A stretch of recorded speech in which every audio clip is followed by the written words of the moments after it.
Olá pessoal, aqui Carlos Lima mais uma vez do canal Redescobrindo a Verdade. Espero que esteja tudo bem com vocês, né? Que Deus esteja abençoando o caminho aí e a jornada de vocês. Então hoje nós vamos falar sobre uma história interessante que aconteceu com um profeta, né? Durante a caminhada de Israel, quando Deus usa Moisés para tirar o povo do Egito e promete que os levaria até uma terra onde mana leite e mel, até a terra prometida, né? Então Deus usa uma jumenta para falar, para repreender um profeta. Então por que Deus se ira contra Balaão, fazendo a jumenta falar, se ele, Balaão no caso, está fazendo tudo o que Deus mandou? O personagem chamado de o profeta Balaão, ele aparece pela primeira vez na Bíblia no livro de Números, no capítulo 22, quando o povo de Israel estava acampado ali nas planícies de Moabe, indo a direção, nas planícies do reino de Moabe, né? Indo em direção à terra prometida. Antes de chegar em Moabe, os hebreus eles venceram os cananeus, né? Para chegar à terra prometida, eles passariam por muitos povos ali, alguns eles até pediram permissão para passar, mas essa permissão não foi aceita, eles tiveram que guerrear contra esses povos. Então eles venceram os cananeus, os amonitas e o povo da cidade de Bazã, mas tiveram problemas por causa da rebeldia e suas constantes murmurações contra o Senhor. Por esse motivo, muitos morreram, picados por serpentes, né, que o próprio Deus enviou para puni-los. Então, a falta de fé, as queixas e as constantes murmurações foram os inimigos mais poderosos que mantiveram Israel por tanto tempo no deserto e retardaram ali o cumprimento da promessa de Deus de colocá-los na terra prometida. Porém, Balaque, filho de Zippor, né, rei dos Moabitas, estava preocupado com as vitórias de Israel, que mostravam que algo sobrenatural agia a favor deles. Isso deixou o rei inquieto e apavorado. Moabe tinha perdido muitas terras em combate contra os amonitas. Porém, os hebreus tinham vencido não somente os amonitas, que conquistaram terras de Moabe, mas tinham também vencido os cananeus e o povo da cidade de Bazã. Então, por esse motivo, Balaque ele resolve contratar ali um famoso profeta ali da região dele, ou vidente, como era chamado na época, né? Pois ele sabia que não venceria seu inimigo somente com armas naturais. Ele precisava se contrapor àquela força sobrenatural que parecia impulsionar Israel, garantindo vitórias contra inimigos tão poderosos. Por isso ele decidiu contratar um famoso vidente para amaldiçoar Israel e assim conseguir derrotá-lo. Então vem, pois agora, rogo-te, amaldiçoa-me esse povo, pois mais poderoso é do que eu. Talvez o poderei ferir e lançar fora da terra, porque eu sei que a quem tu abençoares será abençoado, e a quem tu amaldiçoares será amaldiçoado. Então Balaão, ele era um profeta de prestígio ali naquela região. Aquilo que ele profetizava na concepção do povo daquela terra, aquilo que ele profetizava realmente acontecia. Então Balaão, né, o rei envia lá os seus servos, né, algumas pessoas importantes, ali, alguns príncipes, para chamar Balaão, para vir até ele, para que pudesse amaldiçoar Israel. Ele explica a situação para ele. Então Balaão ele consultou o Senhor, que lhe disse para não ir, pois o povo era bendito. A princípio, Balaão não aceitou a proposta do rei, né, obedecendo a ordem de Deus e não acompanhou os mensageiros. Mas Balaque não desistiu, ele insistiu, ele enviou pessoas mais importantes e aumentou consideravelmente a oferta para tentar o coração do profeta.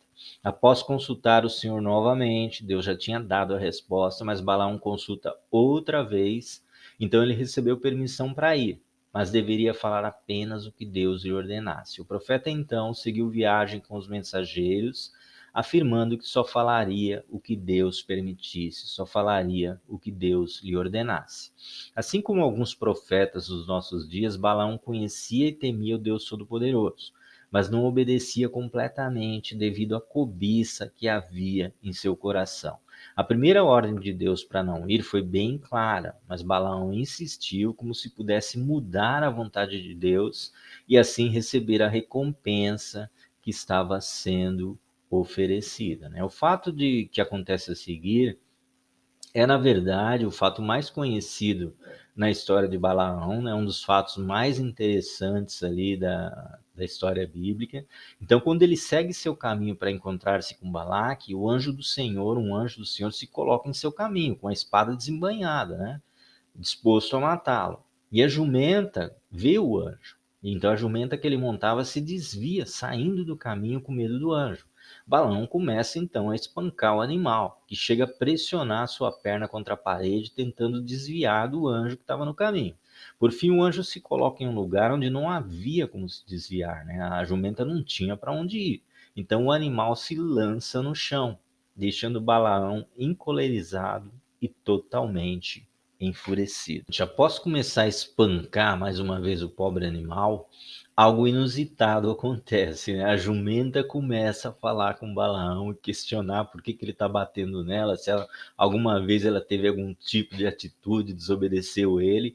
Então a jumenta começa a argumentar com o profeta, né? E começa a questionar a atitude do profeta como se fosse um outro ser humano, se sentindo ali injustiçada por um homem maligno. E o mais interessante é que Balaão ele está tão enfurecido, tão encolerizado, que ele começa a discutir com o animal, né? Eu imagino os servos que estavam caminhando com ele, olhando e vendo o profeta discutindo com a jumenta, né? Então Balaão começa a discutir como faria com qualquer outra pessoa, como se estivesse discutindo com um ser humano. Então, só então, nesse momento, Deus abre os olhos do profeta, para que ele possa ver o anjo com a espada nas mãos e o possível destino que o aguardava. E Balaão, então, ele se humilha, né? O profeta se humilha diante do anjo do Senhor. Interessante é que ele pede perdão por não ter visto o anjo, né? E se dispõe a voltar atrás, caso seja a vontade do Senhor. Mas mesmo assim ele se mantém obediente, ele se dispõe até a voltar, caso essa seja a vontade do Senhor. Mas o anjo diz que Balaão deve continuar, mas faz uma ressalva que nos ajuda a entender o que de fato estava acontecendo, né? Essa ressalva que o anjo faz nos ajuda a entender por que que Deus ficou bravo com Balaão, né? O anjo diz: vai-te com esses homens, mas somente aquilo que eu te disser, isso falarás. Está lá em Número 22, 35. Então a repetição da ordem que tinha sido dada antes deixa claro que Balaão estava razoando em seu coração sobre a possibilidade de amaldiçoar Israel e ficar com a recompensa. A Bíblia diz que Deus sonda os nossos corações, e ele viu o que havia no coração inquieto de Balaão, né? Ele viu o coração do profeta sendo consumido pela cobiça, pela ambição e pelos desejos de grandeza e glória, né? A forma como o profeta se enfurece contra o animal deixa claro o estresse, né, que estava consumindo o seu corpo e a sua mente por não poder fazer aquilo que realmente queria fazer.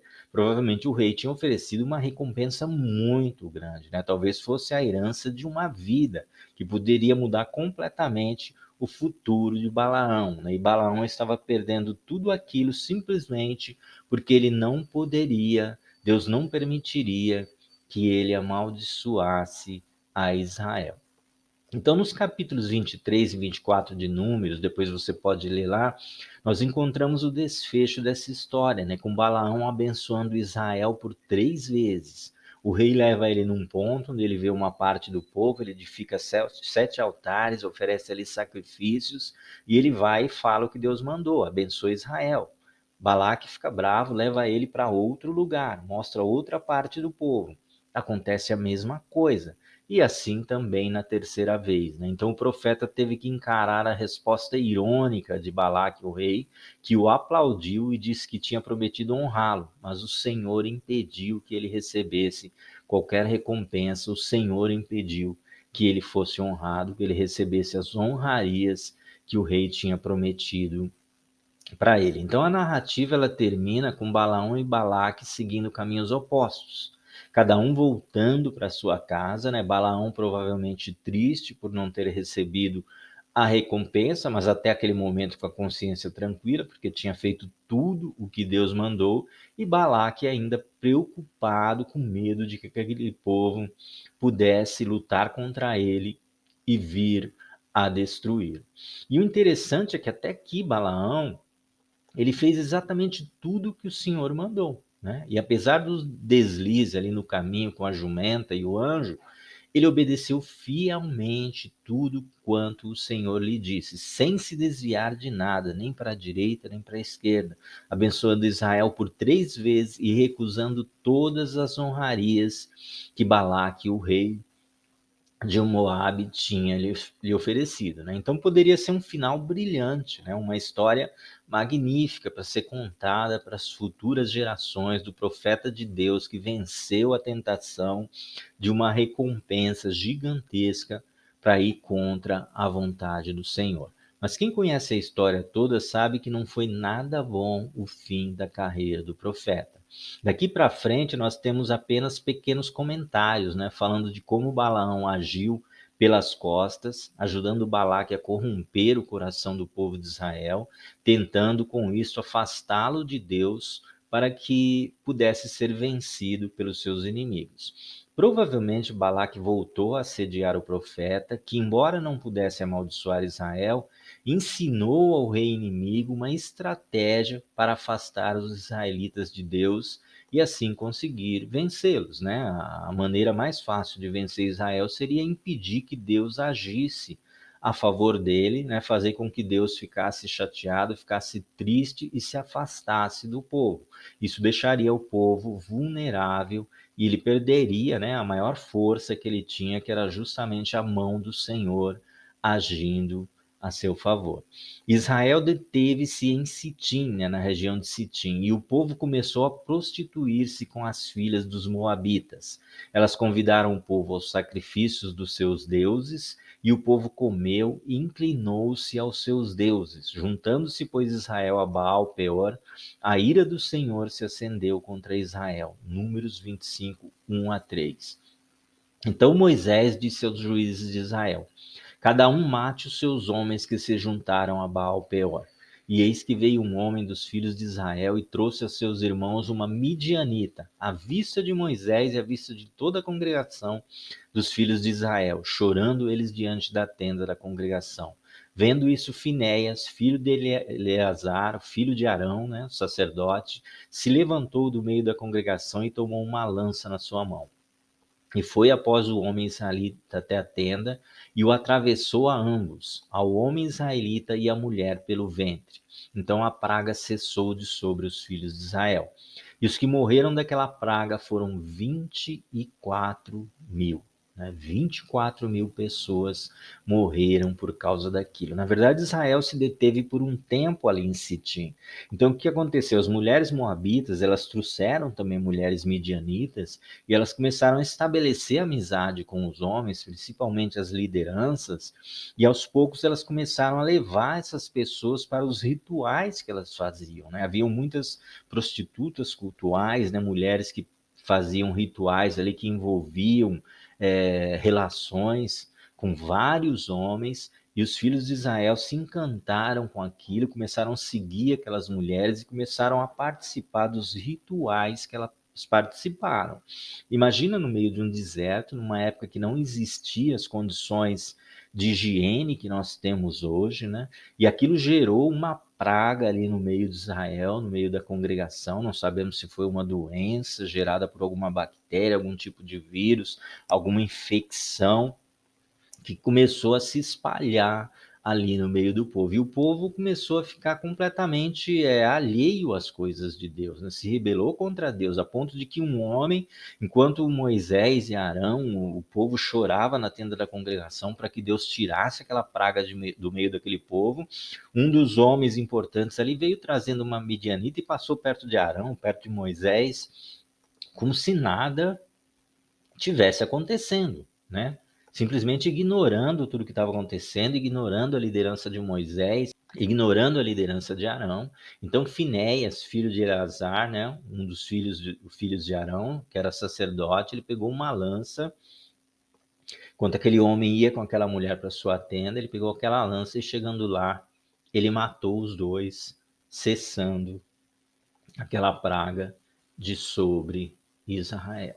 Então Israel ficou um tempo na região de Sitim. Isso permitiu que mulheres moabitas e midianitas pervertessem o coração do povo, levando-os a cultuar e adorar a deuses de Moabe e Midian. A fé daquele povo era muito frágil, tão frágil quanto a resistência de Balaão aos presentes de Balaque. Porém, nem todos se corromperam. A maior parte do povo manteve a sua integridade, bem como Finéias, filho de Arão, que ajudou a expurgar todo aquele mal que havia caído sobre Israel.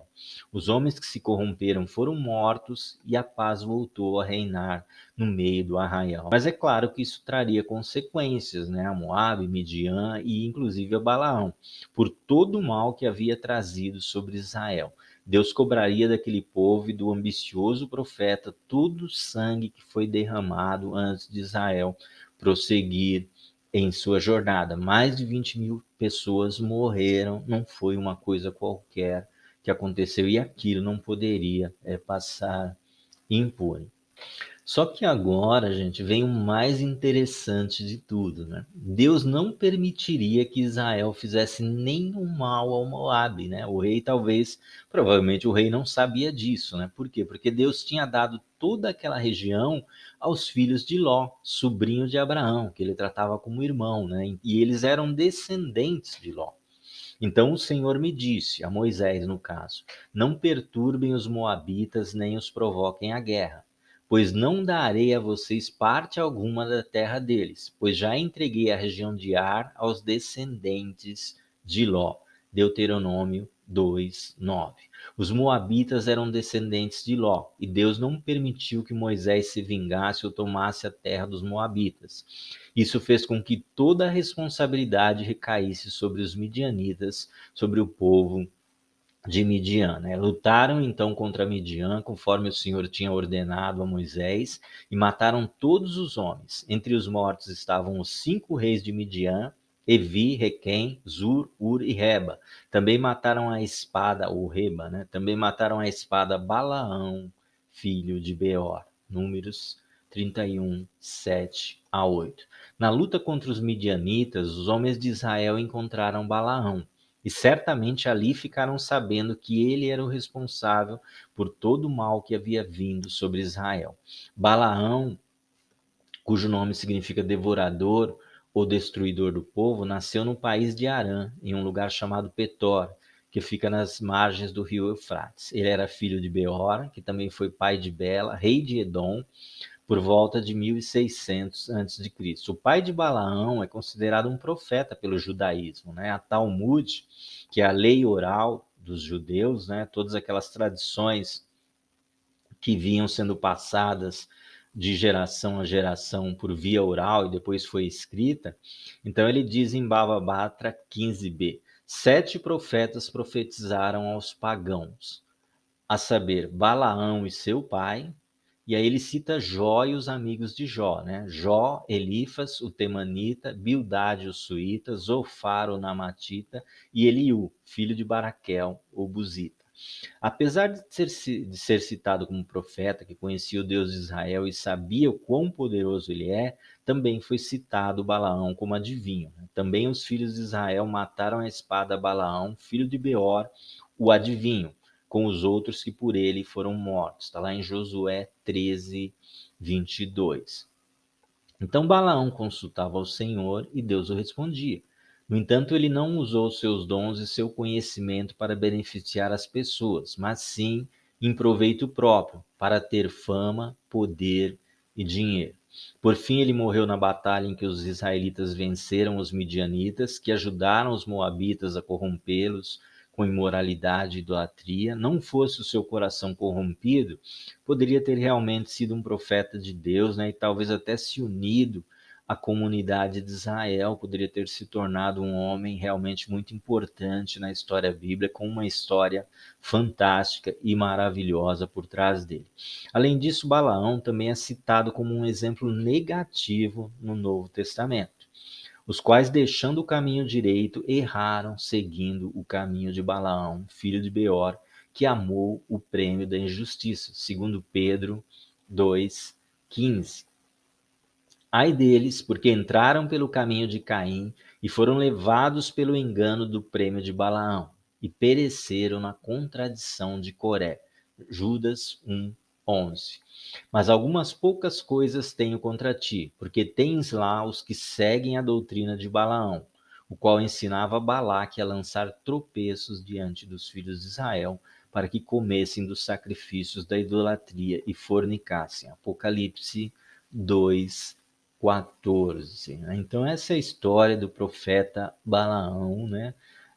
Se você conhecer alguém parecido aí nos dias de hoje, não é mera coincidência, né? Muitos hoje ainda usam os talentos e os dons que Deus lhe deu apenas em busca de fama, né? Em busca de dinheiro, em busca de vantagens para si mesmo, acabam se corrompendo e muitas vezes corrompendo o coração do povo, corrompendo o coração das pessoas, né? E acabam trabalhando contra Deus, contra o seu povo e contra a obra de Deus, né? Então devemos ficar atentos, né, com pessoas que se dizem profetas.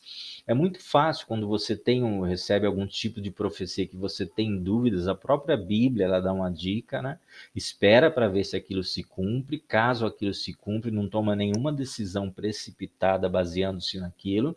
E caso aquilo se cumpra, foi Deus que falou. A própria Bíblia diz que se não se cumprir, não foi o Senhor que falou, né? Algumas coisas, gente, as pessoas elas se colocam numa posição muito cômoda, né? Eu já vi pastores profetizando coisas e depois não acontece, a pessoa vai perguntar, o cara fala, mas não aconteceu porque você não teve fé.